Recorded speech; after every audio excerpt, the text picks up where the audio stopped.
We hope that you are ready for the weekend. It's around the corner, whether you like it or not. And whether you like the foggy and kind of wet, what's the word that you've been using this morning, Spritzing. Chuck? Spritzing. It is spritzing out there. That's what's happening outside. That's when you kind of wave your hand and you feel the dampness. Yeah. And sometimes it may, get on your windshield. It's not a lot, but it's enough to remind you there's something out there this morning. We had wet roads yesterday and fog, and that caused some accidents early out there. Yes. So hopefully we'll be okay this morning. We've got more accidents this morning. We're going to hear more from Matt on that. And of course, we're heading into the weekend, and we have a lot going on. Weather-wise, it's a much better day, in my humble opinion, than yesterday, because yesterday at this time we had widespread fog. You may recall that we couldn't even see the skyline of Indianapolis yesterday at this time, but we can now. 47 right now here in Lebanon, in Noblesville, in Carmel, 48 in Martinsville, and in Rushville, where the visibility is really poor due to some fog from about Newcastle down to Rushville. It's 46 this morning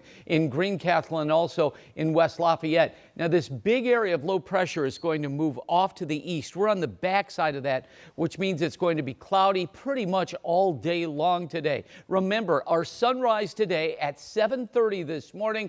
So our mornings they get bright pretty quick, but it just gets dark so early. 50 by 10 a.m.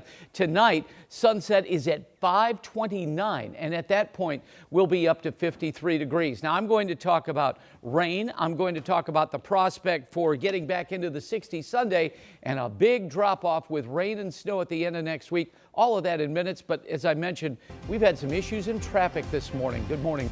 Hey, good morning, Chuck. It's not been good on the southeast side of the city. We've had a semi-tractor trailer hit the median there on 465. You're looking south. So these are the southbound lanes that are impacted.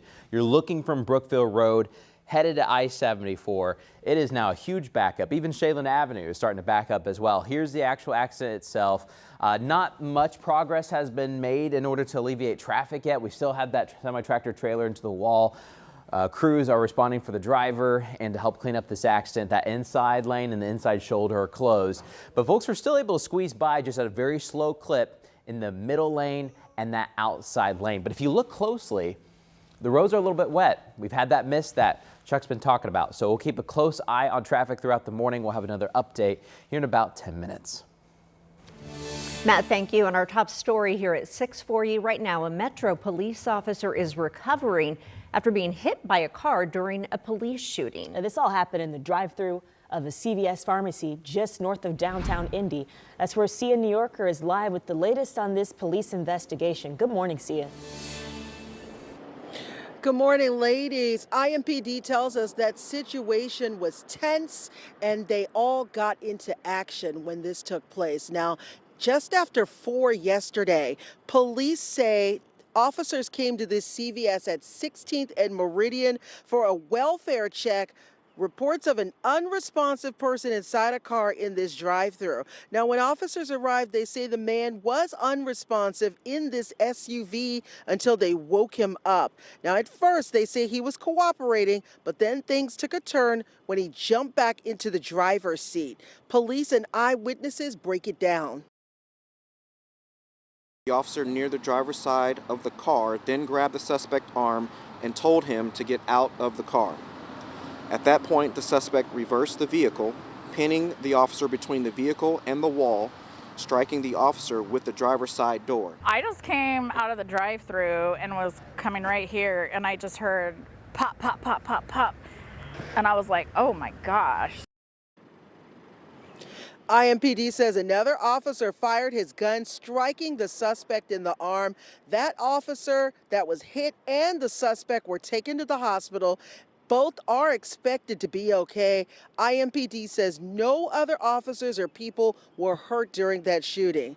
Now, IMPD tells us that the officer who fired his gun is put on administrative leave, and that is standard operating procedure. Again, both are expected to be okay, but we've been checking into our data, and this is the 13th police officer involved shooting in our city this year. Coming up on Sunrise at 6:30, we dig into those numbers and give you some context. Ladies. All right, Sia, thank you. At 6:05, the FBI is asking for help identifying a man they're calling John Doe 49 because agents believe he may have had critical information related to the identity of a child victim in an ongoing sexual exploitation investigation. So the department is asking you to take a close look at these pictures that they released of this man. They believe he's between 45 and 65 years old.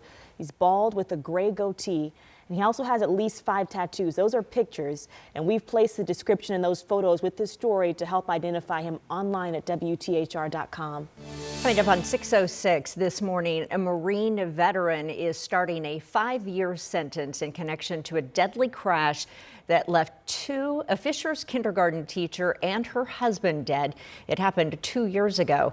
We'll show you some videos of the moments leading up to that wreck. Here you can see in the driver's seat, Jamie Huriadia. He is behind the wheel here. He crashes into a car driven by Ashley and Grant Lansdell. They had just left a doctor's appointment and were pulling onto 56th Street from Glen Road. Investigators say the data from his government-issued car shows he was going nearly 80 miles per hour just before he hit the Lansdell's car. The speed in that area is just 40 miles per hour. Heredia pleaded guilty last month. He did ask the families for forgiveness. Many of the victims' loved ones and colleagues filled the courtroom and gave powerful testimony. I just kept seeing the same picture over and over again of this violent crash and my son being dead and being cut out of the car. On top of the 5-year prison sentence, Heredia will also have to serve 3 years probation. Well, right now, an East Side apartment complex is under fire from the Indiana Attorney General's office. Todd Rokita is suing the owners of Hubbard Gardens over unlivable conditions for tenants.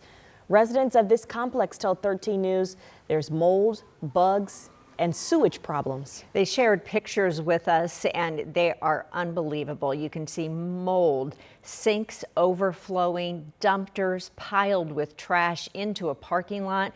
The people living here at Hubbard Gardens say they hope this lawsuit brings change. It really ain't safe for people, to be honest with you. They say it is, but it ain't. It really ain't. 13 News did go to management to ask about that lawsuit. We were directed to reach out to corporate and so far have not heard anything back. The Attorney General is asking for more tenants to come forward. Well, this morning, an Indiana law banning gender-affirming care for minors, it remains in effect. An appeals court ruled the law's restrictions don't infringe on the constitutional rights of transgender children, their parents, or medical providers.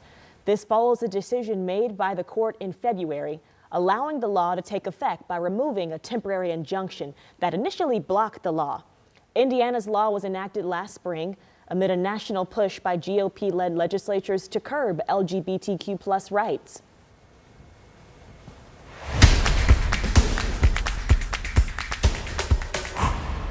Well, one of the NFL's key events will stay right here in the Circle City through 2026. Talking about the NFL Combine, which offers a chance for scouts to see the best talent from college football before the draft. Indy has hosted the event since 1987, so we're doing something right. So this draws thousands of people from around the country. It also gives fans a chance to get up close and personal with the Lombardi Trophy. Indianapolis has beat out other cities like Nashville, Dallas, even Vegas to keep hosting this event. We had a record-breaking year for economic impact in 2024, equating to $9.2 million in local economic impact. And that's just spanning over, the 7-day event here in Indianapolis. Well, you can start planning now to get in on the action. The 2025 NFL Combine kicks off February 27th, and it runs until March 2nd.